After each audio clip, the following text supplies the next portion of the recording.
reputation of Singapore as one of Asia's dragons, though its name actually means Lion City, after a Malaysian prince thought he saw a big cat when he landed here.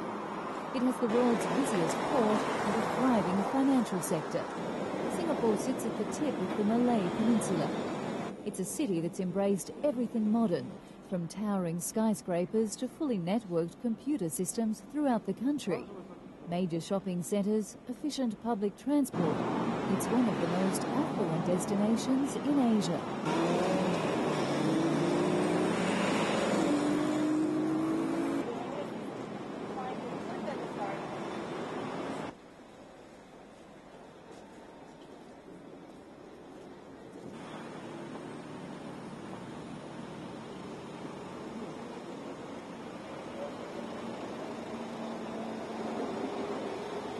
But it's taken some effort. When British adventurer Sir Stamford Raffles arrived here in 1819 with the East India Company, it was little more than a fishing village. He saw its potential as a great trading city.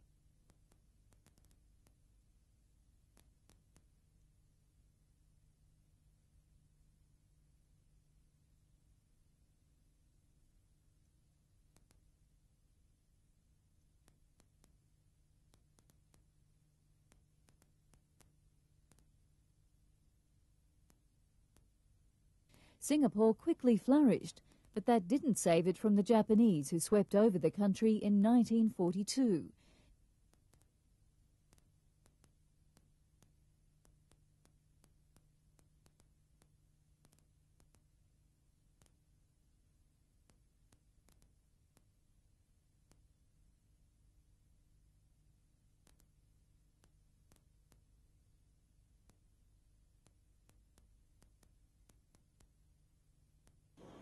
Today you can walk through the bunkers and along the fort walls that stand as a reminder to those hard-fought battles.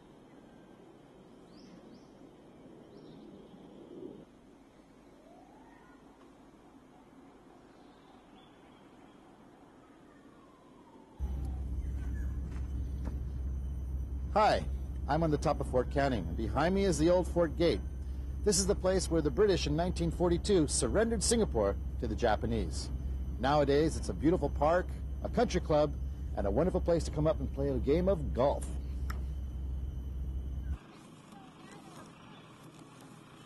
If you prefer the sport of kings, Singapore has a vibrant horse racing scene.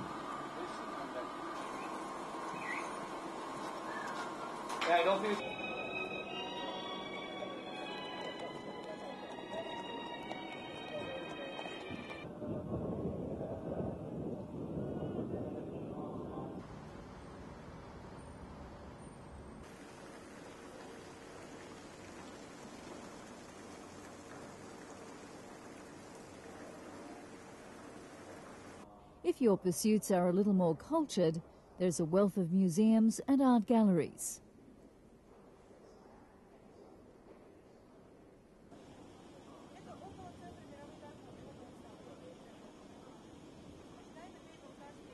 And while there's little in the way of natural attractions, Singapore knows how to keep the visitor amused. You can spend days just exploring the island's famous zoo.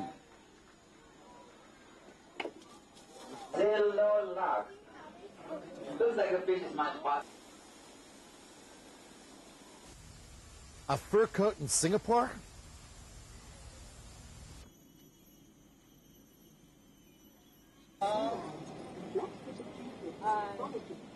Hey! Good girl! Hey!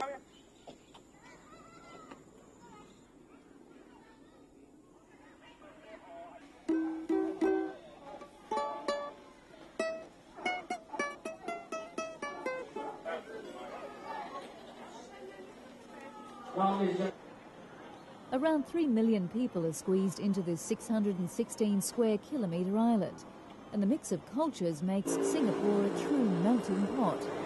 About 77% of the people here are of Chinese origin, so Chinatown is a must-see.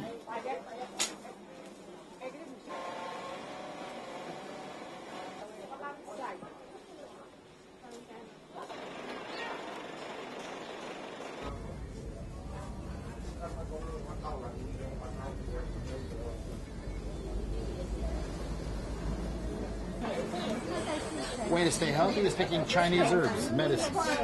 But you gotta know what you're doing. So she's weighing them out very carefully. This is called Kiongsak Road, and it was built by Chinese and Portuguese merchants. You can tell by the architecture the influences. And as you can see, it's been refurbished. Now, this is a great area for shopping. You can find antiques, you can find Chinese medicine shops, and you can find Chinese teas.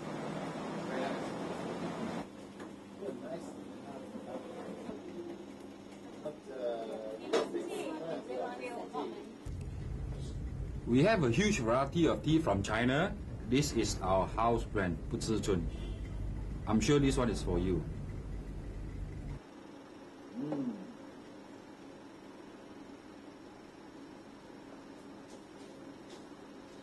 No cream and sugar, right? No cream and sugar. Okay. That is beautiful. Look at that, Chairman Mao watches. The early Arab traders also left their mark.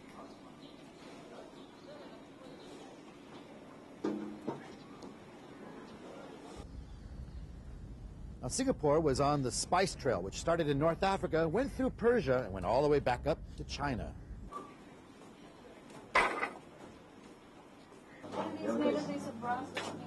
This is our brass with a glass inside. No problem. Just keep on. Our next stop, Little India.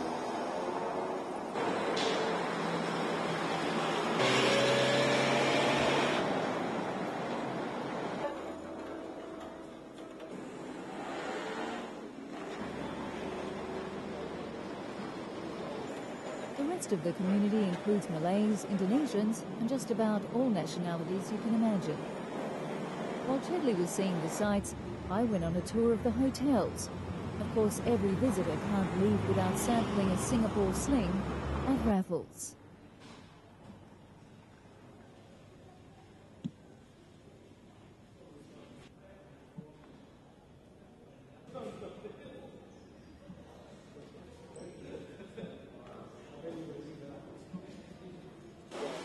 The best hotels here go to great lengths to keep the customers happy.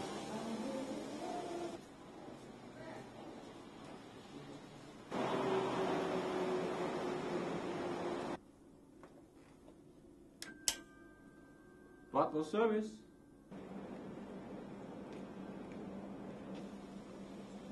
Take the time to explore the old Chinese shop houses that have been renovated throughout the city. Some of the best examples of this preservation can be seen at Boat Quay. By day, a great place to eat out. By night, it's the entertainment heart of the city.